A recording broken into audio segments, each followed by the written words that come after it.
It is April 19th, 2011, and this is the SC Center.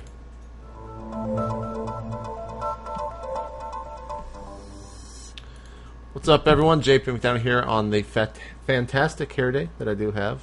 Joined by my co-host, Patrick Arnett, whose webcam is probably going to freeze throughout this episode. Can't do anything about it. It is what it is, right, Patrick? It is what it is. It's going to freeze. Oh, it just went dark. And my beard will be longer.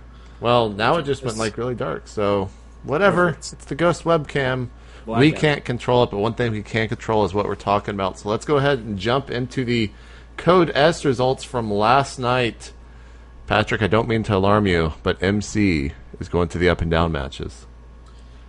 I probably should have predicted it because I liquid bet for him, and whenever that happens, that's it. It's over. The player's career is done. I don't know. I mean, what did you think of these games in this group anyway? Well, I'm not going to lie, Patrick. A little lesser-known game came out last night called Portal 2, and I had to beat it in one sitting. So I had the games on, but I didn't watch them directly.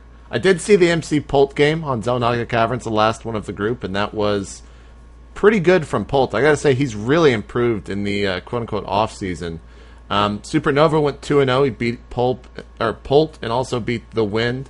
And I think that opening game between MC and The Wind was... I think that's where MC cannon rushed on Metal, and it would just kind of spiraled out of control from there.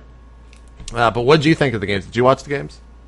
Well, I did watch the games, but I also definitely played Portal, and everyone needs to do that. But I did watch the games. I thought, the game you mentioned was good. But overall, this group, I was shocked when the second group, which was just Terran, had overall just better games for me anyway.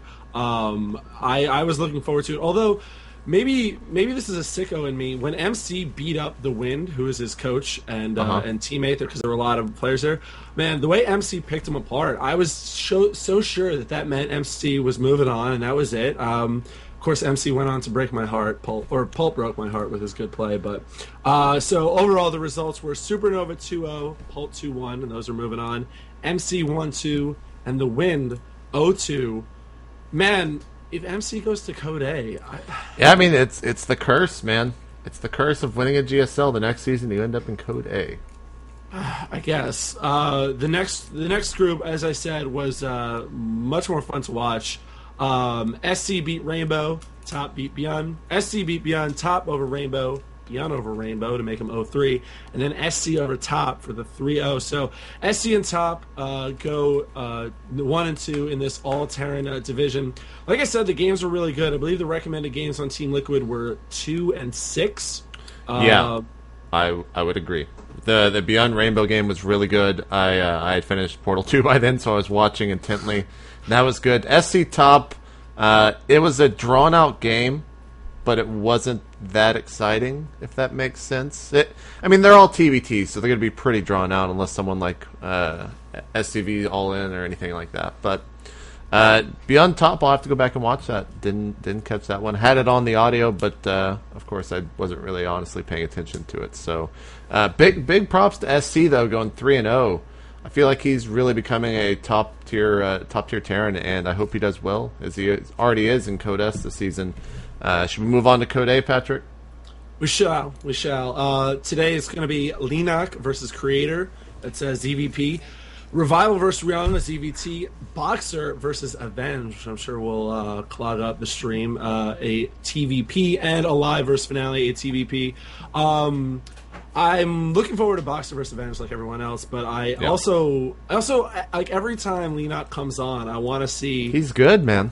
He's good, yeah. I like watching the kid play. Who are you looking forward to? I want to watch Revival Ryung just because Ryung in the GSL Team League was really, really fun to watch, and I think he's going to be a really good player, possibly even making it out of Code... Actually, I'm just going to say it. He's going to make it out of Code A. He'll be one person to make it into Code S. Boxer versus Avenge. Do we know anything about Avenge? Other than he's kind of a newcomer? Not off the top of my head. He's one of those guys who made it in, and we'll see. I mean, it's Code A. Honestly, anything could happen. Well, if Boxer gets out in round 1 of Code A... If he loses... What what You know, will someone made a comment to me the other day about Boxer, and that he's not really focusing on the Korean leagues that much anymore. He's playing in all of the international leagues, and it's because he gets more exposure and ultimately more eyes on him, which is probably going to be more money than he can actually make from getting as far as he can in these tournaments. What are your thoughts on that?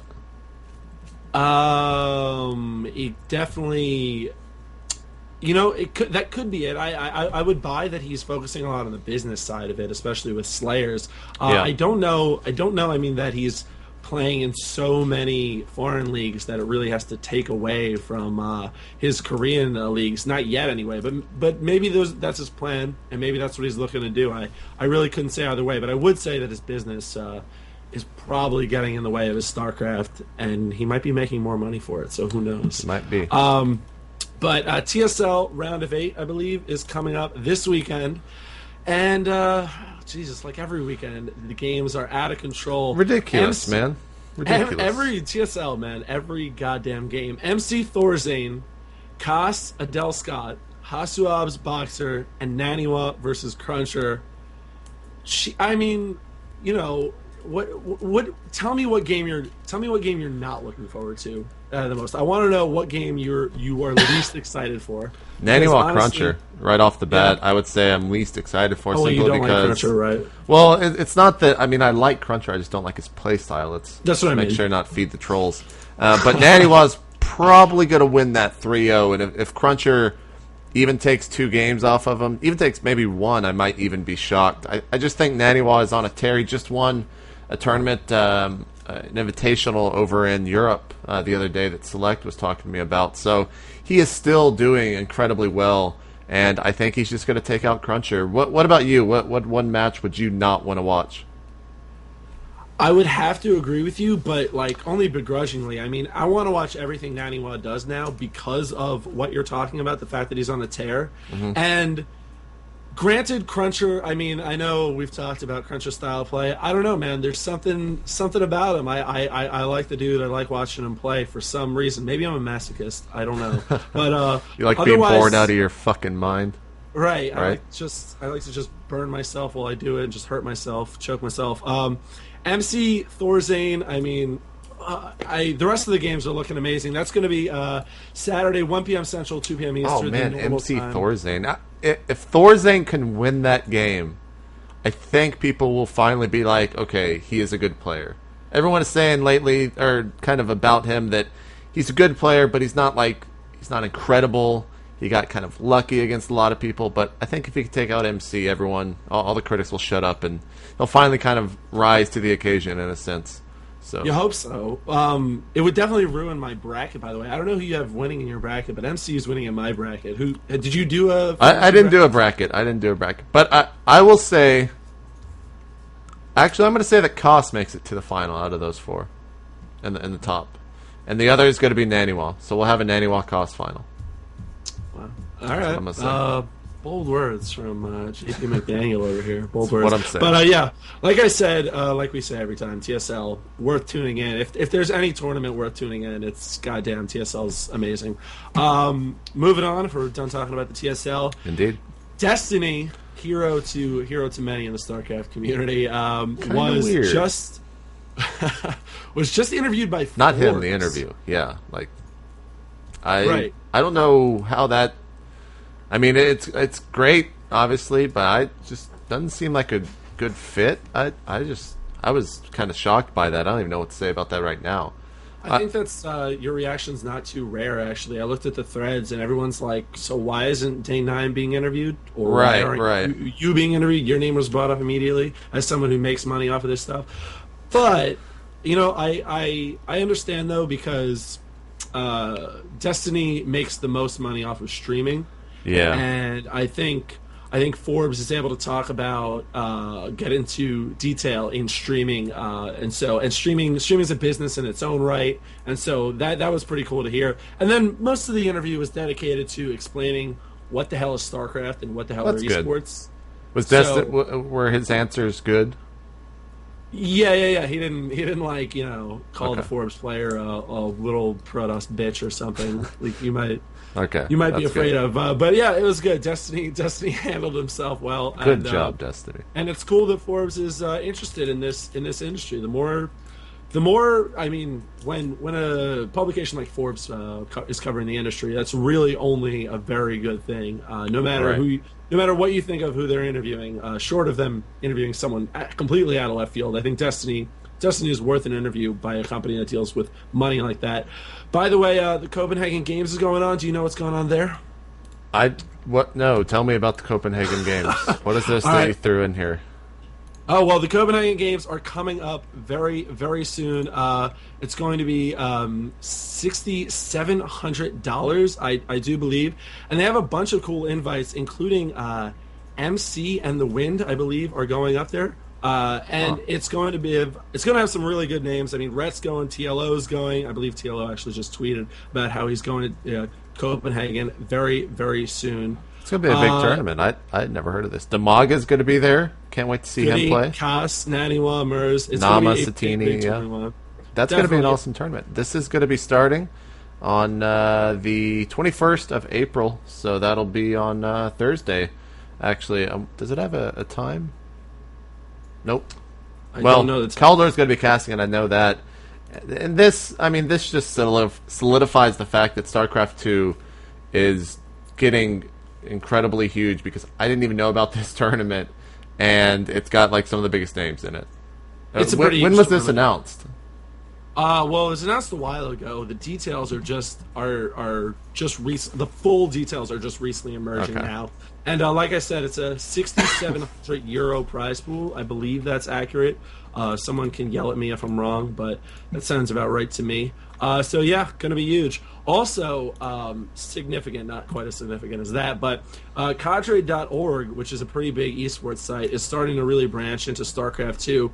And they have interviews with people like Huck, Morrow, Total Biscuit, Show, Select. And if you want to check that out and see what sort of a more European-focused website is doing, you can check that out at cadre.org, cadred.org, and we'll have the link down below to their Team Liquid thread, of course. It's going to be, yeah, I'm sure it's good when the big sites that have been around covering things like Counter-Strike for years and years and years really get into StarCraft. And finally, for me, the IPL 2. I talked to Edward the other day. This is what I was talking about on Friday, and I forgot to mention this yesterday.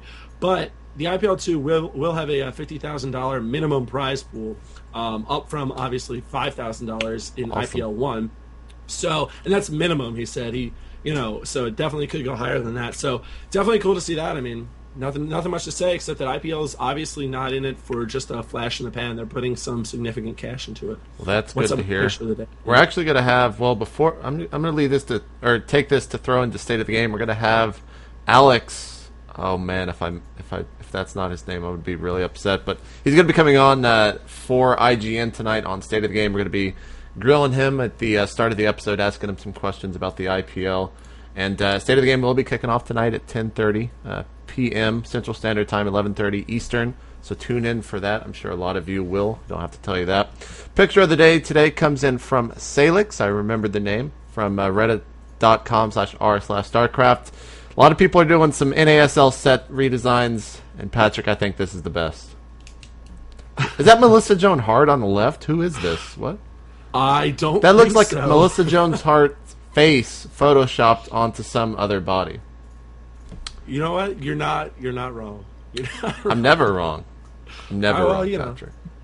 Whatever you say, boss. Also, last night we had the Day 9 Daily kickoff, and I gotta say, he talked about, it was Fun Day Monday. He talked about the best Terran build I've ever seen. You could see it there on the left.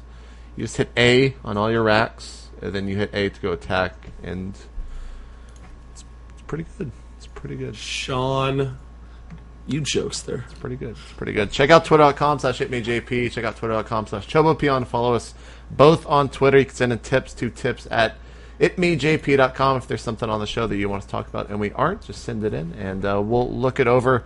Patrick, you got anything else?